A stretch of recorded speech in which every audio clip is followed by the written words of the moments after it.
Bienvenue à toutes et tous pour le photocall des plus belles années d'une vie.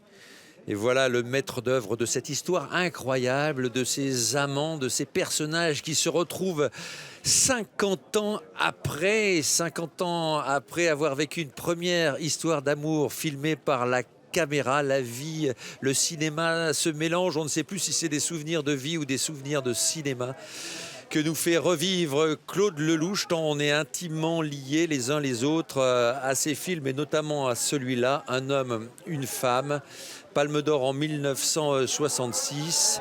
Et en voici donc la troisième suite en quelque sorte, présentée hier soir avec un grand moment d'émotion, les plus belles années d'une vie.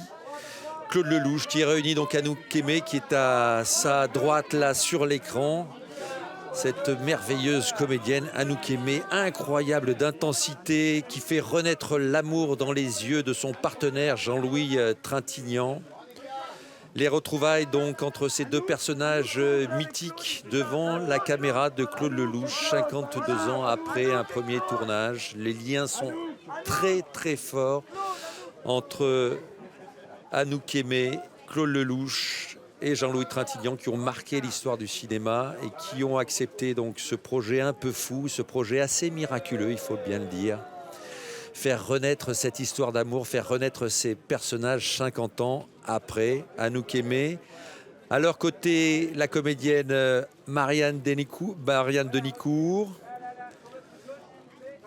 Également Monica Bellucci que vous apercevez sur ces images qui joue l'une des filles de Jean-Louis Trintignant, pilote automobile et coureur également de jupons. Je vous parle bien sûr du personnage de ce film signé Claude Lelouch. Vous voyez également la comédienne Souane Abidou qui figurait enfant dans ce film Un homme, une femme et qui revient donc pour jouer une nouvelle fois la fille d'Anouk Aimée.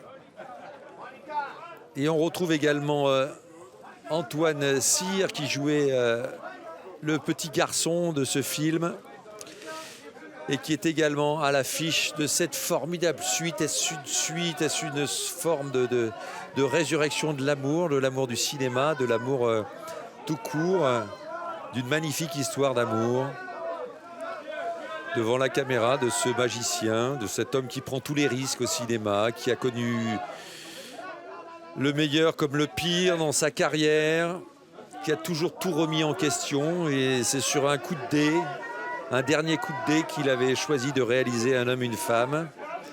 Et ce coup de dé lui avait valu une Palme d'Or à Cannes, des Oscars aussi, et avait changé la carrière de ce jeune aventurier du cinéma qui prenait tous les risques, qui se lançait tête baissée, qui montait les projets. Il était revenu ensuite à Cannes. On va parler simplement de Cannes là, et de sa relation entre Claude Lelouch et Cannes. Ça a été l'aventure et l'aventure. L'aventure, c'est l'aventure. Présenté hors compétition en 73. Il faisait partie de Visions of Hate. Il était revenu hors compétition avec Toute une vie en 74. À nous deux. Regardez-les tous les deux, Anouk Aimée. La fragilité, l'incandescence de cette comédienne, l'intensité de cette comédienne que l'on retrouve intacte là, 50 ans plus tard, devant la caméra de ce réalisateur et face à ce partenaire incroyable de vie, de plaisir, de jeu de la séduction, de sourire enjôleur qui est Jean-Louis Trintignant. Tous les deux qui rejouent cette naissance de l'amour, de la séduction. Anouk Aimée qui va retrouver Jean-Louis Trintignant qui se retrouve dans une maison de retraite de luxe en Normandie alors qu'elle tient encore une petite échoppe, un petit magasin. Et à la demande du fils de Jean-Louis Trintignant, donc joué une nouvelle fois par Antoine Cyr, eh bien elle va venir le revoir. C'est un pari et le pari est merveilleusement réussi devant la caméra de Claude Lelouch, qui est fasciné littéralement, qui ne lâche pas ses interprètes. Et on est fasciné comme lui, ému comme lui, de les voir jouer avec ce mélange de vie. On a l'impression qu'ils vivent l'instant comme ils le jouent en même temps. On sent qu'il y a une sorte de jubilation dans leurs yeux, notamment dans ceux de Jean-Louis Trintignant, qu'on a eu le plaisir de revoir à Cannes hier pour cette montée des marches, à 88 ans. Aux côtés de sa partenaire mythique, beaucoup de mythes. Le mythe est présent à Cannes, le mythe du cinéma est bien sûr présent à Cannes, la légende du cinéma est présente à Cannes, avec des liens bien sûr de souvenirs, des liens émotionnels qui nous unissent à ces interprètes, à ces comédiens et comédiennes, à ces stars. Alors autour d'elle, autour d'Anouk Aimée, eh bien les comédiennes du film.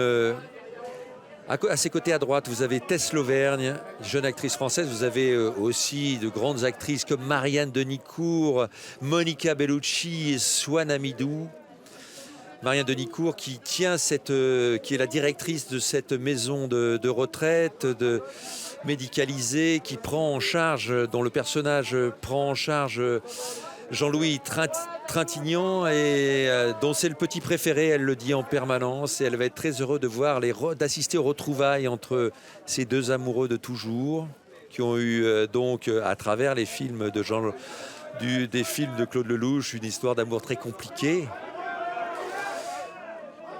Et son film mêle à la fois le passé, le souvenir. Monica qui joue la fille, donc l'une des filles de ce pilote, cet ancien pilote automobile qui aimait beaucoup les femmes et qui vient retrouver son père. Et comme il perd un peu la mémoire et il la retrouve par un moment, il y a ces allers-retours entre la mémoire de ce personnage incarné par Jean-Louis Trintignant, la mémoire des films de Claude Lelouch et quelque part la mémoire du cinéma, notre mémoire à nous spectateurs, avec lequel joue très habilement Claude Lelouch.